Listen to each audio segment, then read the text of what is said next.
Hello, I'm Keith Hockton, author, historian, and host of Rearview Mirror Chronicles, where we take a look back at the people and the moments that shaped our world through history.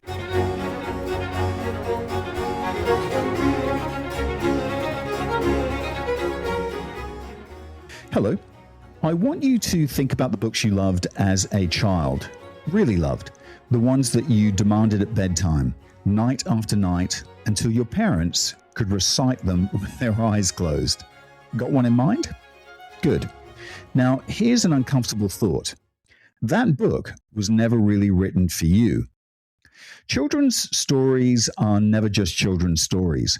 They're messages from the adult world. Little sealed capsules of everything grown-ups believed at the moment of writing. What civilization means, who belongs and who doesn't, what progress looks like, what people got to be heroes, and which people get to be scenery. Children absorb all of it, and long before we can spell the word ideology, we've swallowed a fair amount of it in picture book form with our warm milk. So today I want to tell you 3 stories about children's stories. The first is about an elephant in a green suit invented by a mother at a bedside who accidentally became one of the most argued about characters in literature. The second is about a tiny, indomitable Gaulish warrior, the most French character ever created, dreamed up by 2 men whose families weren't French at all. And the third story doesn't have a hero. It's about what we do with the books we love when we open them years later and find things that we wish weren't there. So settle in. This is going to be fun, right up until it isn't, and then it's going to be very interesting. So let's start in Paris in 1930. A woman named Cécile de Bernhoft is sitting at a bedside. Her 2 little boys, Laurent and Matthew, about 5 and 4 years old, they're ill. They're not seriously ill. The sort of childhood illness that mainly involves being bored, fretful and impossible. Cécile is a trained pianist, not a writer, but she does what mothers have done since the beginning of time. She makes a story up for them. Once upon a time, she says, there was a little elephant. A hunter shot his mother. The little elephant ran and ran all the way out of the jungle until he came to a great city. And there he discovered wonderful things: clothes, cars, lifts, department stores. He learned the ways of the city, and eventually he went home to the jungle, where the other elephants were so impressed that they made him their king. And of course the boys loved it. They demanded it again and again. And then they did the thing that changed everything. They ran and told their father. Now here's the stroke of luck. Their father wasn't an accountant or a lawyer. He was Jean de Bernhoft, a talented painter. He listened to his sons breathlessly retelling their mother's elephant story, and something sparked. He began to draw. He gave the elephant a name, Babar, and a green suit, and a whole new world. In 1931, the story of Babar was published, and it was an enormous book physically, a great big picture album format, with the text handwritten in flowing French script, as if it had come straight from a family notebook, which, in a way, it kind of had. It was an instant colossal success. And here's a detail that I absolutely love. Cécile refused to have her name on it. She thought her contribution was too small to mention. The bedtime story she invented to distract 2 sick children became one of the most famous children's books ever published, translated around the world, praised by everyone from politicians to poets, and she waved off the credit entirely. Neither of them had the faintest idea what they'd started. Jean produced Babar books at a remarkable pace. The Travels of Babar, Babar the King, Babar and His Children, and then cruelly, it all stopped. In 1937, Jean de Bernhoft died of tuberculosis. He was 37 years old. He'd been writing and illustrating Babar for barely 6 years. And here the story takes a turn that I actually find very moving. After the war in 1946, the elder of the 2 little sick boys, Laurent, the one who'd first heard the story at his mother's bedside, picked up his dead father's pen and started to paint. He taught himself to draw Babar exactly in his father's style, and he then carried on the series. And he kept doing it for nearly 70 years. Laurent de Bernhoft produced more than 40 Babar books of his own, far more than his father ever had, and he only died in 2024 at the age of 98. Think about that arc for a moment. A story invented to soothe a 5-year-old with a fever was still being written by that same 5-year-old as a man in his 90s. One family, one elephant, nearly a century later. And of course, the elephant traveled far beyond the nursery. And here's my favorite Babar side story, if you like. Sometime in the 1940s, the great French composer Francois Poulenc was staying with family, playing the piano, when a small cousin got bored with his serious music. She grabbed her copy of Babar, plonked it on the music stand, and said, with the total authority of a 4-year-old, "Play this." So he did. He began improvising music to the story, page by page, right there and then. And the game became a real story of Babar, for narrator and piano, later given full orchestral dress. And it's still performed in concert halls today, which means Babar belongs to a very small club of characters who feature both in bedtime routines and on symphony programs. Now, that's not bad for a story invented to keep two feverish boys quiet. By mid-century, Babar was simply everywhere. Translated across the world, adored in America, adapted for television, endorsed by the sort of grand cultural figures who don't normally comment on picture books. A children's laureate, if you like, of elephants, which is exactly why what I'm about to say next matters. That's the charming version of the story that we all know. But now let's read the book again, as adults. What is Babar actually about? Because here's the thing about Babar. The older you get, the stranger his character becomes. You read it as a child, and it's a story about an elephant who has adventures and becomes king. Read it as an adult, and you start noticing certain things. Babar's mother is actually shot dead by a hunter on something like page 2, with a bluntness that actually startles modern parents. Babar then flees to the city, where a wealthy character known simply as the Old Lady takes a shine to him. And this is the detail to watch. She gives him her purse money. And what does Babar do with it? He buys a suit, a smart green suit, a bowler hat, and spats. And from that moment, Babar's story is a story of transformation. He learns to eat with a knife and fork. He rides in motor cars. He does his exercises. He is, in the language of the time, becoming civilized. And of course, then he returns to the jungle. And the elephants, his own people, take one look at him in his green suit, fresh from the city, and declare, "He has learned so much among men. He must be our king." King Babar then proceeds to remake the jungle. He founds a city, Celesteville, with neat identical houses laid out in rows. He introduces laws, schools, ministries, work assignments. The elephants put on clothes. The jungle, in every sense that matters, becomes European. The wild is celebrated no longer. The wild is improved. So the uncomfortable question rather asks itself, doesn't it? Is Babar really a story about elephants? Or is it a story about French colonialism, about the civilizing mission, the idea that European ways were a gift to be delivered to the rest of the world, whether the rest of the world had actually asked for them or not? And look, before you dismiss that as modern overreading, let me give you one detail that I've omitted so far. A piece of timing that, once you know it, you can't unknow it.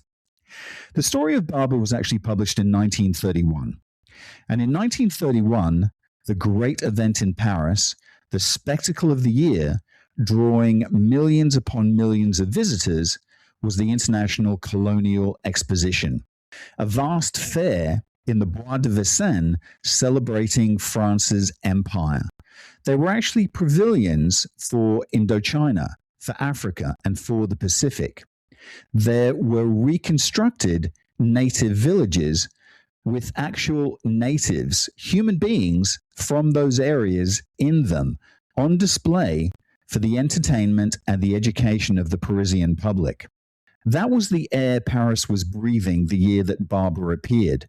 The idea that European civilization was a ladder, that the rest of the world was somewhere below on it, and that helping others climb, on European terms, wasn't just acceptable, but it was noble. That idea wasn't controversial in the France of 1931. It was the furniture, if you like.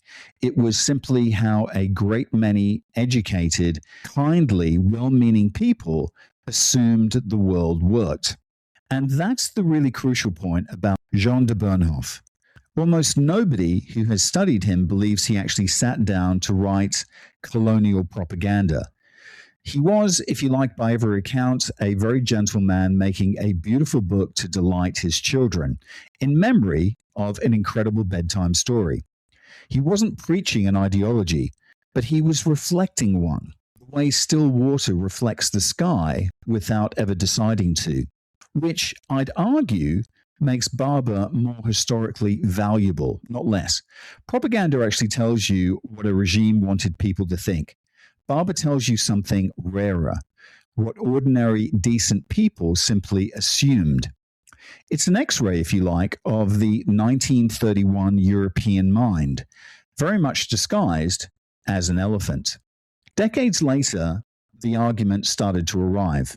In the 1990s, an American educator named Herbert Cole published an essay with the marvelous title, "Should We Burn Babar?"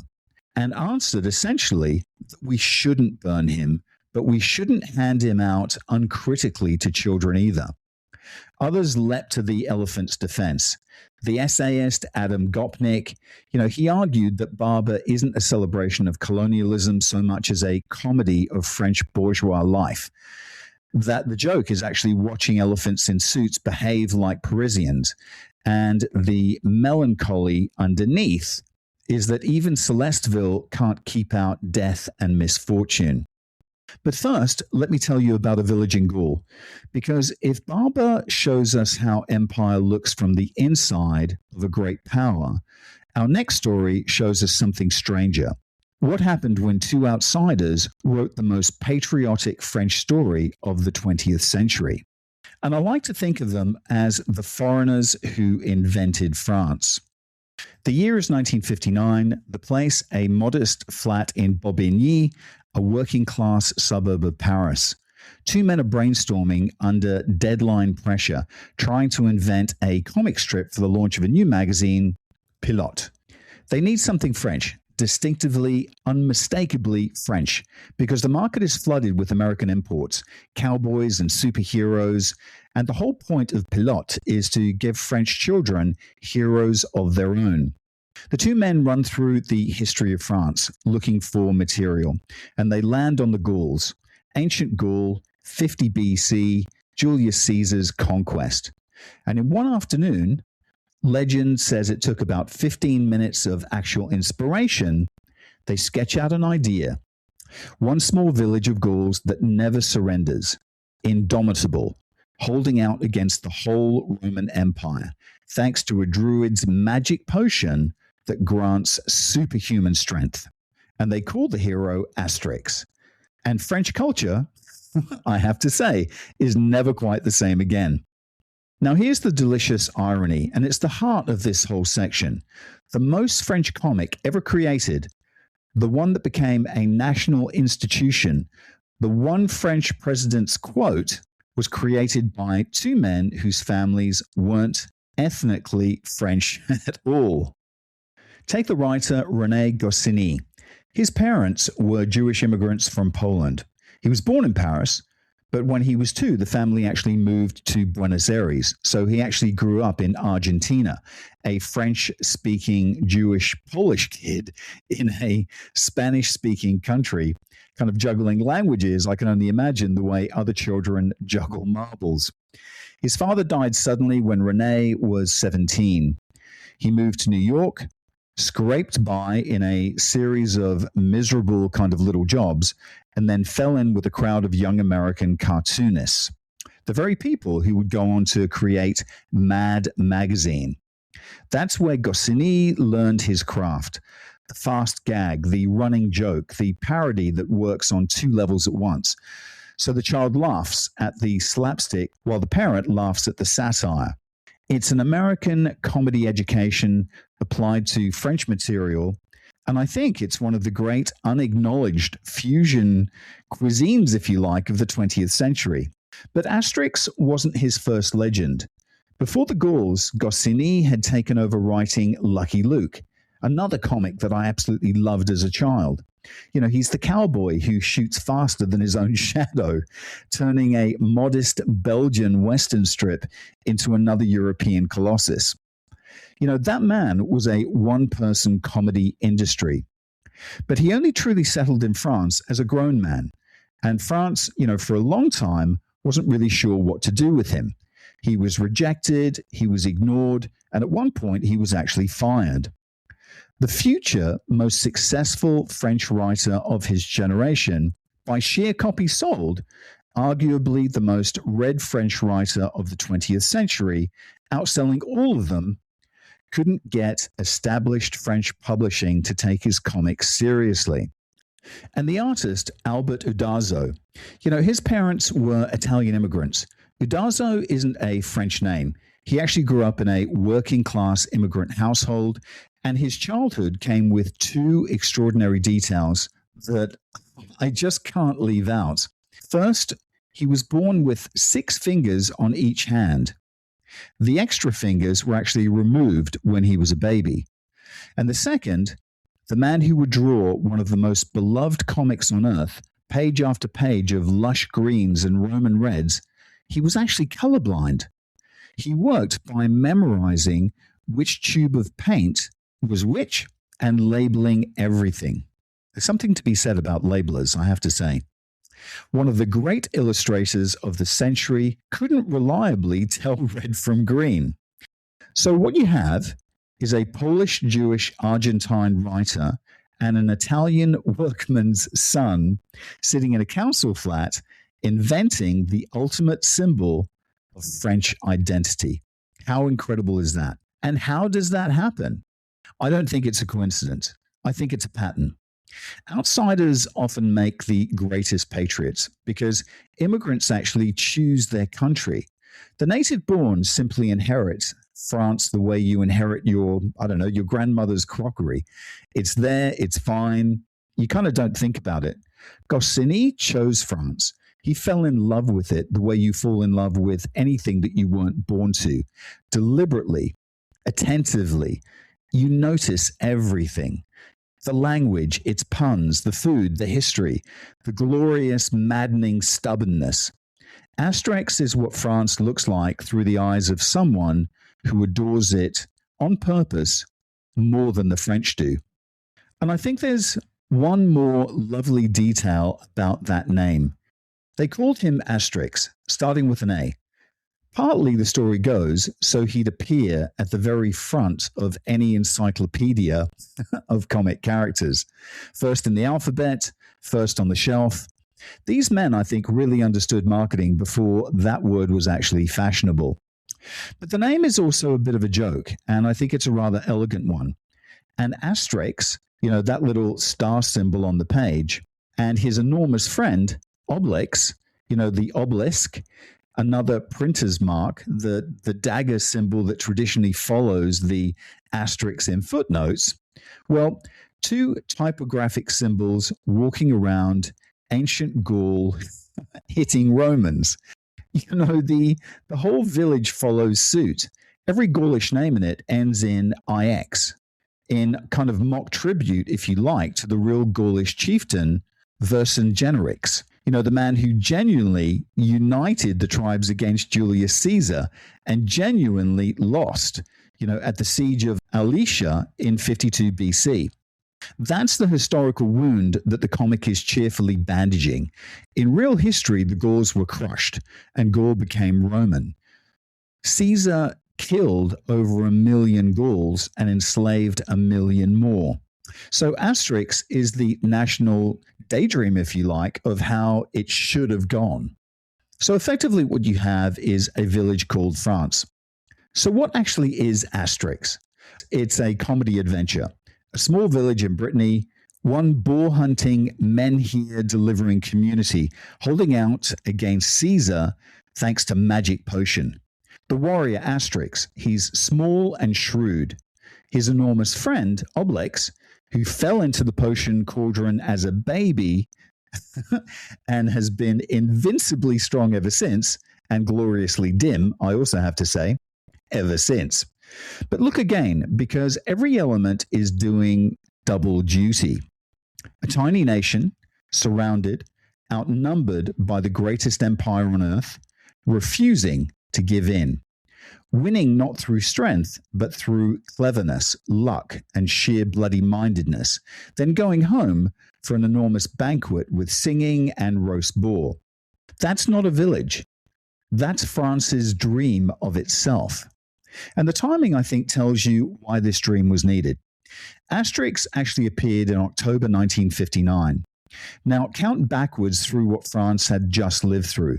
Nazi occupation, the humiliation of collaboration, the fact that a French government had worked with the occupiers, the pride and pain of the resistance, and then, after the war, the empire completely crumbling, the catastrophic defeat in Indochina, and still raging as Asterix hits the newsstands, the brutal war being waged in Algeria.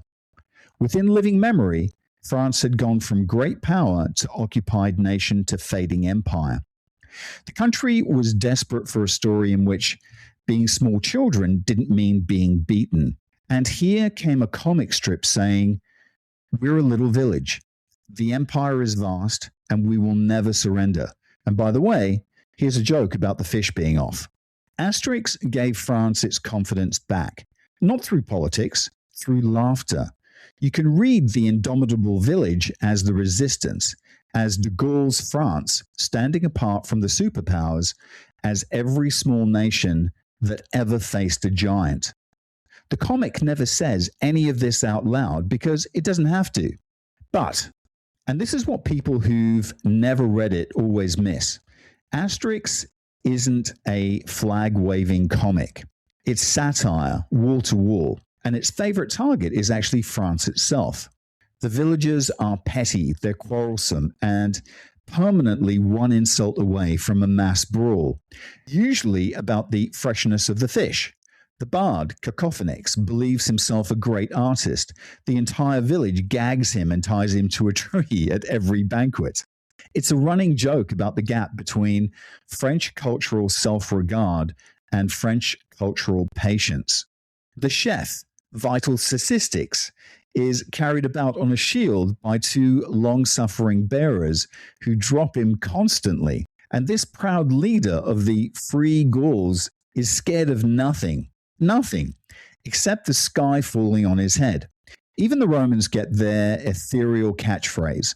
Obelix, watching them march past in their neat formations and rigid rules, taps his head and delivers the series' most famous line. "These Romans are crazy." An immigrant son gently informing the greatest empire in history that it's the weird one. And there's a whole philosophy of Frenchness in that single panel. And when Asterix and Obelix travel, which they constantly do, every region and every nation gets lovingly skewered.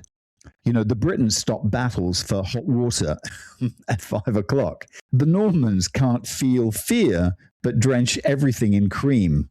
The Corsicans nap and hold vendettas. The Swiss are obsessively clean and punctual. The Goths, the Spaniards, the Belgians. Nobody escapes, including always the French themselves. And it's one of the things that I love about the comic. And I also think it's the secret of its success. Asterix laughs with France, not at it, and with everyone else too. The stereotypes are so affectionate, so evenly distributed, that entire nations actually adopted the books, laughing at themselves. The Britain's album is a bestseller in Britain. Which then brings me to the translations. A small miracle I have to mention. Asterix is drenched in French puns, which should also make it untranslatable, right? Instead, translators treated the wordplay as a challenge to be equaled, not copied. So in English, the druid, Panoramix, became Getafix, the man who actually supplies the potion. The chief became Vital Statistics. The bard became Cacophonix. The little dog, Idefix, became Dogmatics, which manages to keep the original joke and add a dog. Some of the English versions are so good that purists argue they occasionally outpun the French. Look, the result of all this? Asterix has sold hundreds of millions of albums in more than 100 languages, including, delightfully, Latin. There are official Latin editions of Asterix, and for years, Latin teachers across Europe have actually used a comic about beating up Romans to smuggle Caesar's language into children's heads. Very clever. The Romans lost the war and they won the classroom via a Gaulish comic. History does have a sense of humor. There's even an Asterix theme park outside Paris that cheerfully holds its own against Disneyland, just down the road. The indomitable village still resisting the empire in corporate form. And when France launched its very first satellite in 1965, becoming only the third nation in space after the Soviets and the Americans, guess what they named the satellite? Asterix. The little Gaul made it into orbit before most countries got there at all. And let's just take a quick break, and we'll be back in a second with part 2. Autonomous is your one-stop shop for your Malaysia My Second Home visa. But they are much, much more than that. When you sign up with Autonomous, you become part of a larger community. A community that actually cares about you and your family in Malaysia. And that's important when you move to a new home.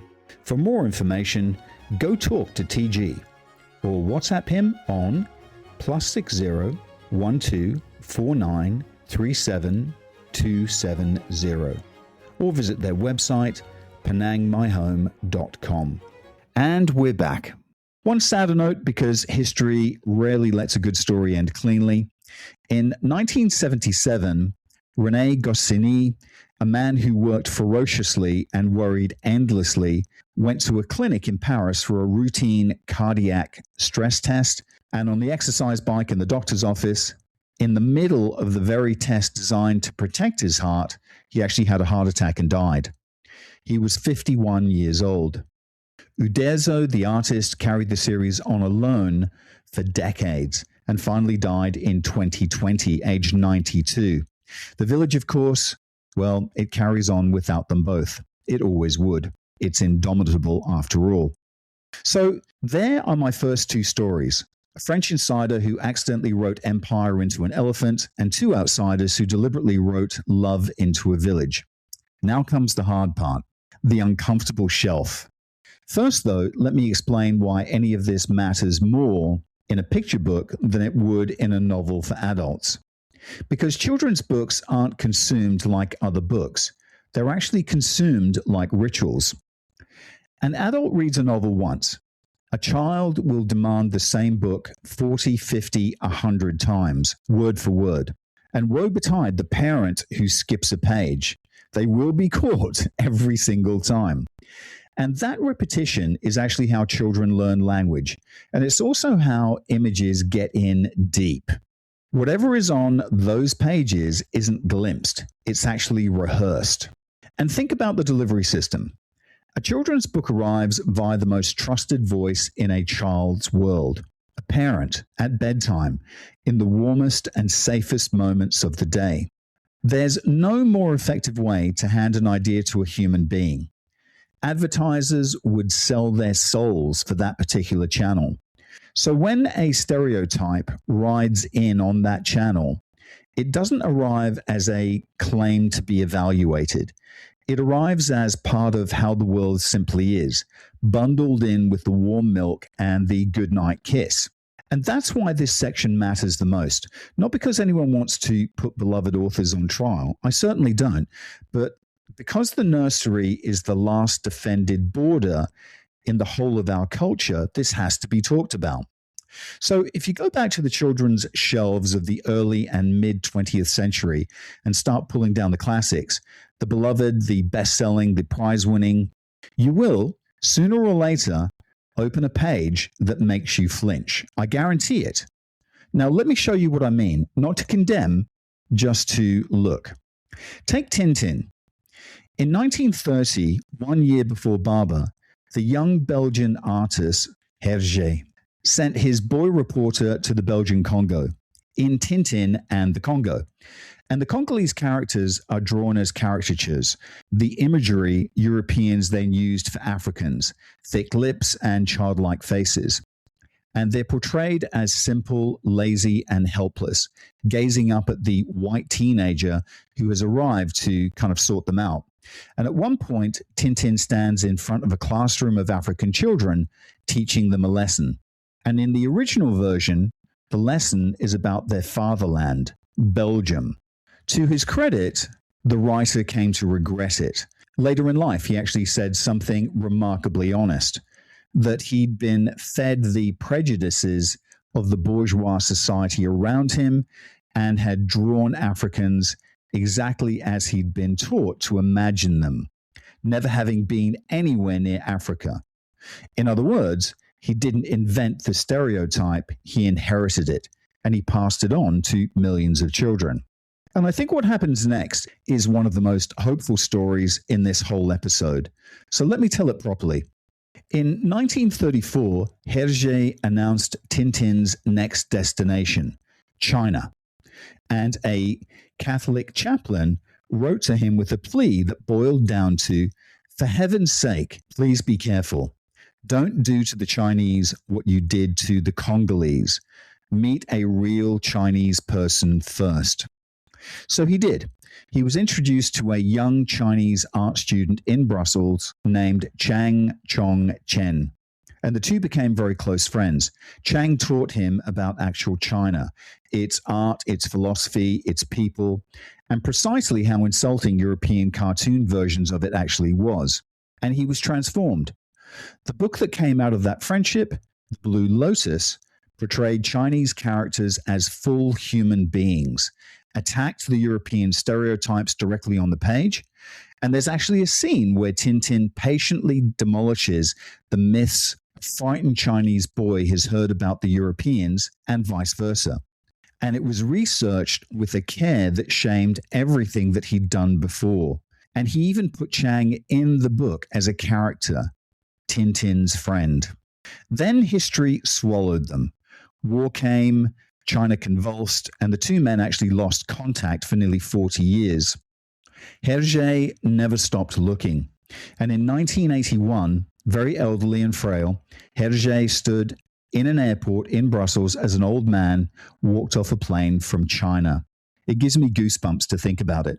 Chang was found at last, and the reunion actually made the evening news across Europe. And of course, 2 years later, Hergé was dead. One friendship, that's what it took. The man who drew the Congo caricatures needed only to actually know one person from the culture he was drawing, and the prejudice collapsed. It's the most instructive before and after in children's literature. Or, while I'm thinking about this, take Little Black Sambo, which was published in 1899 by Helen Bannerman, who was a Scottish woman living in India. And here's the odd thing.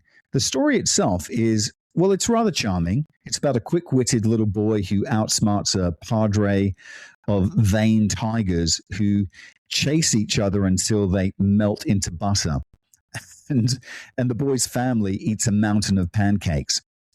It's set in India, tigers, there's ghee, but the illustrations and the name drew on grotesque blackface caricature. And as the book crossed into America, even cruder pirated editions multiplied until the word Sambo itself became a racial slur. A story about a clever child became, over decades, a vehicle, if you like, for something poisonous, partly through what was on the page and partly through what generations of publishers and readers did with it. And notice what that example teaches us. The same book can mean different things in different places. Bannerman's book, actually born in colonial India, became something ugly primarily through its American editions, because America had its own racial wounds for the imagery to land on. And this is the point. Context isn't just about when a book was written. It's about where it's being read and by whom, and what history is standing behind the reader's chair. Let me take another line. Enid Blyton.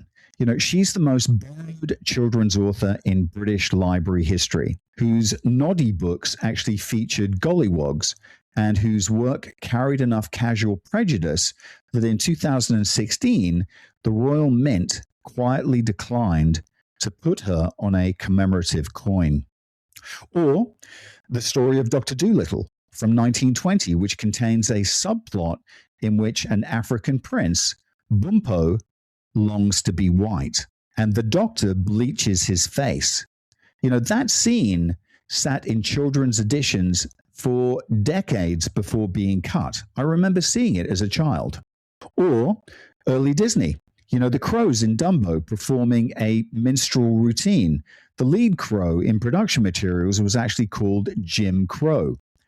Song of the South from 1946, with its sunlit, nostalgic plantation.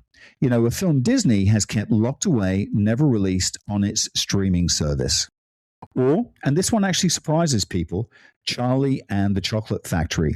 In Dahl's original 1964 edition, the Oompa Loompas weren't orange fantasy creatures. They were African pygmies, shipped from the jungle in crates by Willy Wonka, paid in cocoa beans. And it was only after protests, including from the NAACP, Dahl himself actually rewrote them in the 70s as fantasy beings from Loompaland. So that version that you probably know is already an edit. Caricatures, blackface imagery, colonial daydreams, simplistic natives, Chinese stereotypes, Jewish stereotypes, Arab stereotypes. You'll find them all if you look through the classic first editions. Now, I guess the question is, why? Were all these people monsters? And here, I think, is the uncomfortable adult answer. Mostly, no. They were reflecting ideas that were widely accepted, barely even noticed in their societies. And that's precisely what makes this subject very hard. If these were works of a few hateful cranks, we could actually bin them and move on, but they're not. They're woven through the best-loved books that we have, put there by people who mostly thought they were being funny or charming or simply normal. Understanding that context actually doesn't make the images harmless. A caricature does its work on a child's mind, regardless of the illustrator's intentions.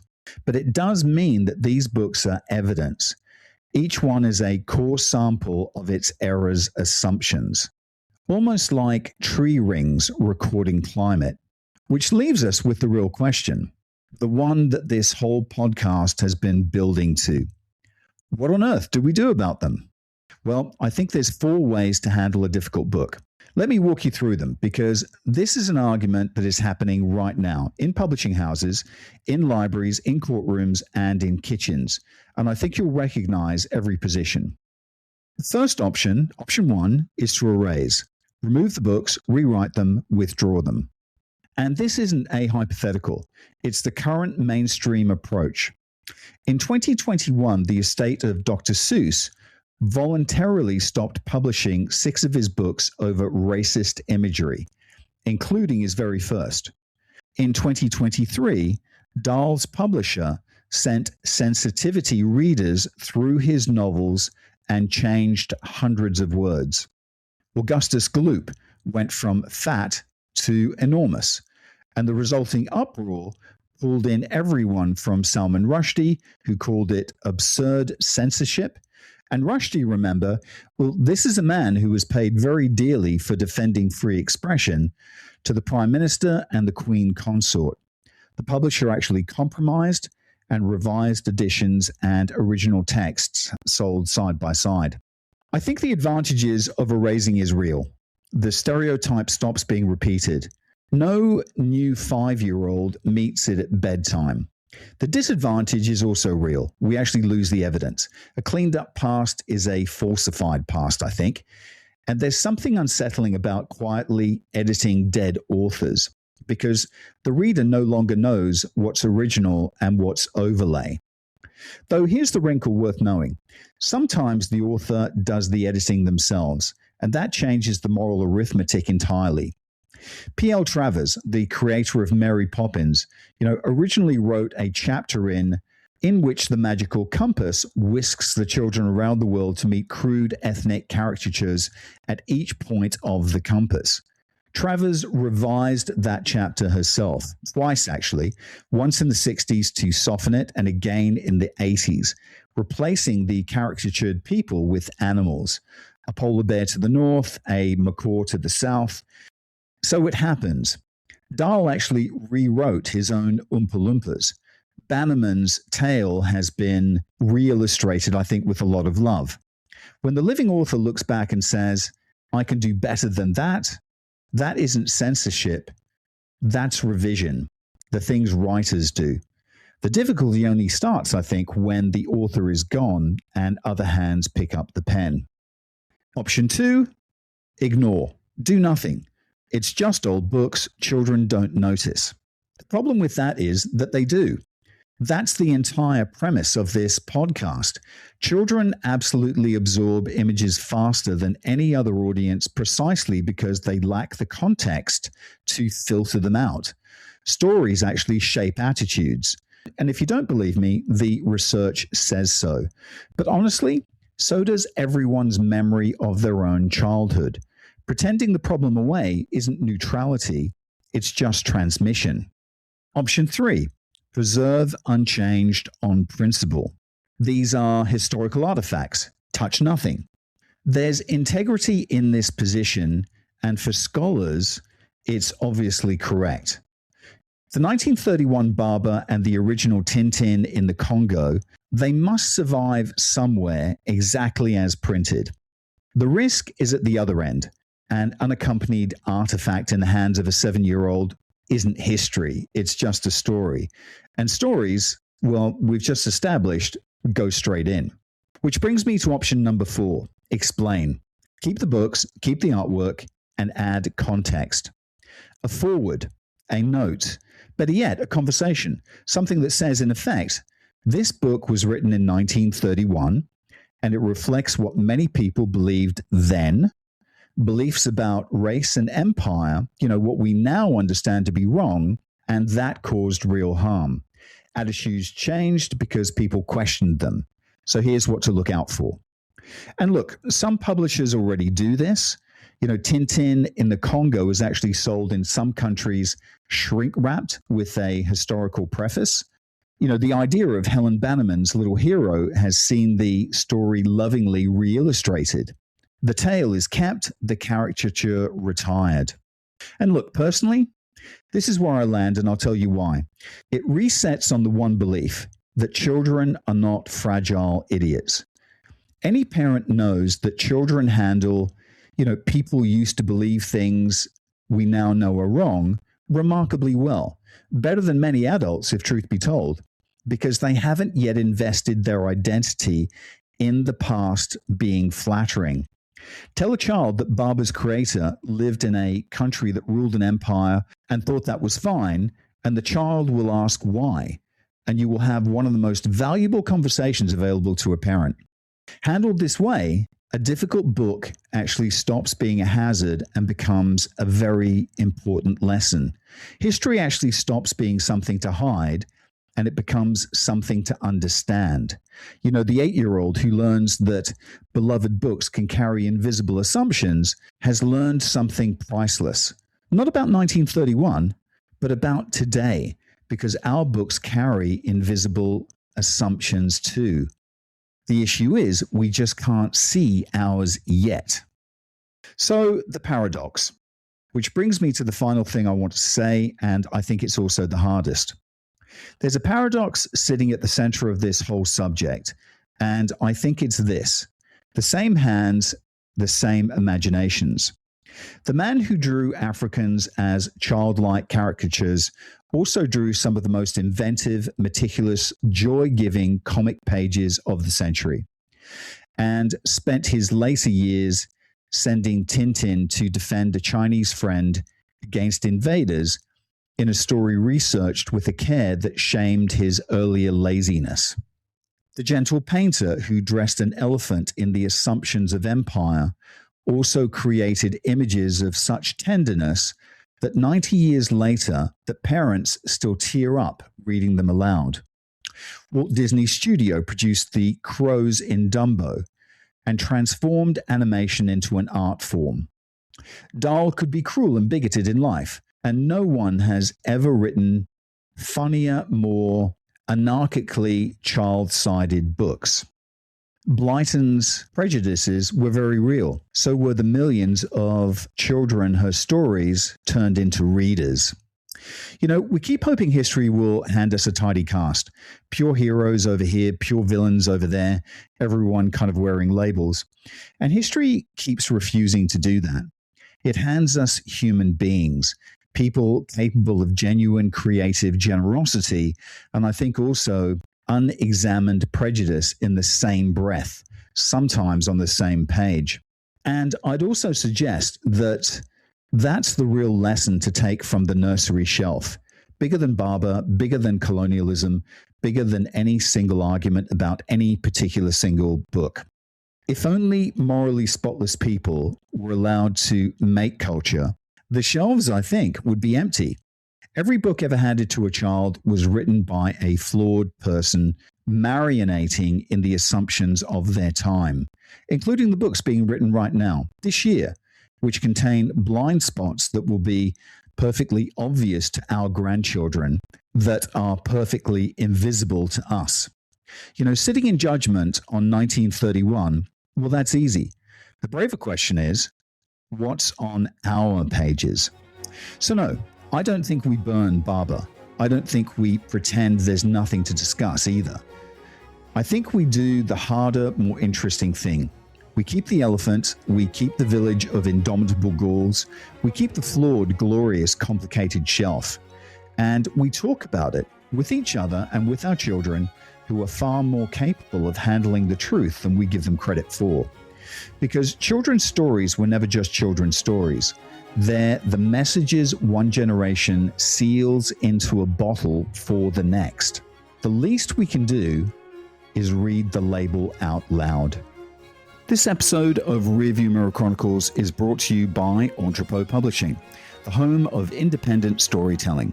We publish books that celebrate history, art, and the extraordinary people who make life fascinating. You can find our titles and maybe your next great read at entrepotpublishing.com. Thanks for listening in, folks. Bye for now.